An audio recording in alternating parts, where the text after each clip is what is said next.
Welcome everybody to another video of Vinyl Addict. This is Chili, and today in rock and roll, November 7th, 1983, the Rolling Stones released Undercover. So this is a birthday of 39 years old. Now before I get into this, please don't forget to hit the like button, comment on this video, share this video, and if you still haven't, please subscribe to the channel and hit the notification bell for updates. Okay, so with that out of the way, Undercover, the follow-up to Tattoo You. Now, when this was released, Undercover the Night was the lead-off single, and it dealt with, it was a political song about what was going on in Central America. Pretty different from what they've been doing. This is the first album where it reached number 4. The 8 albums prior to that were all number 1 albums. So perhaps it happened that way. They didn't tour with this album. Even though there were some singles on here like Undercover the Night, She Was Hot, Wanna Hold You, and Too Much Blood. You know, there was a difference between rock songs on here and kind of reggae, world beat, new wave stuff, which that was what Jagger wanted to do and Keith wanted to do, just return to just all blues rock material. They kind of had to meet halfway again, of course.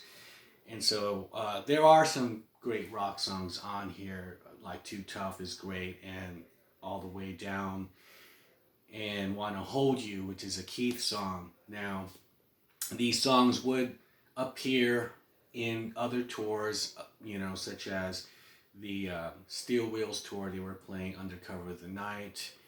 And She Was Hot, that was on the Bigger Bang tour. They played that extensively, and that was also in the film Shine a Light. And what was the other one? Wanna Hold You was played on the Bridges to Babylon tour for the Keith Richards segment of the show. He would play a couple of songs, and that one was played a lot, like 100 times or something like that on the tour. So, there's songs on here still found a way to make it onto the stage. And this also was the last album of the Stones, which was on their label. So it was the last one with the yellow and the logo of the tongue. They moved on to Columbia, which would, in their next album would be Dirty Work, which had more infighting and more bumping heads between Jagger and Richards. Now, this also was the last album with Ian Stewart, the invisible member of the Rolling Stones since the beginning of the Stones. He's the invisible guy, and he plays piano. This would be his last album. The next album, Dirty Work, there'd be an invisible track with him playing piano on it, which is really cool. And so there's another thing about this album which is really cool. Now, also, this, if you receive the album like the new ones, this is a reissue.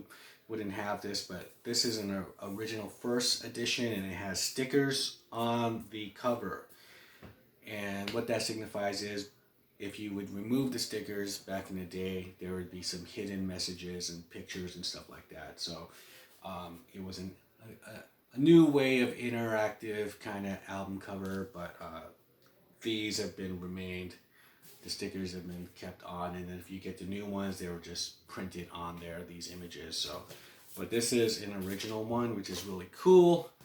And that brings us to rock and roll, November 7th, 1983, the Rolling Stones release Undercover. I haven't done a Rolling Stones video in a minute, and so it was kind of weird because my favorite band, and I was due. So here it is. And so leave me a comment below. What were your thoughts on this album? A lot of people didn't really care for this album as much. I thought it was a really strong album for their 80s material. I didn't care much for the Dirty Work album. That's probably my least favorite album from the band is Dirty Work, but everything else, I equally love. So with that, I'll shut up, and I'll see you guys in the next video.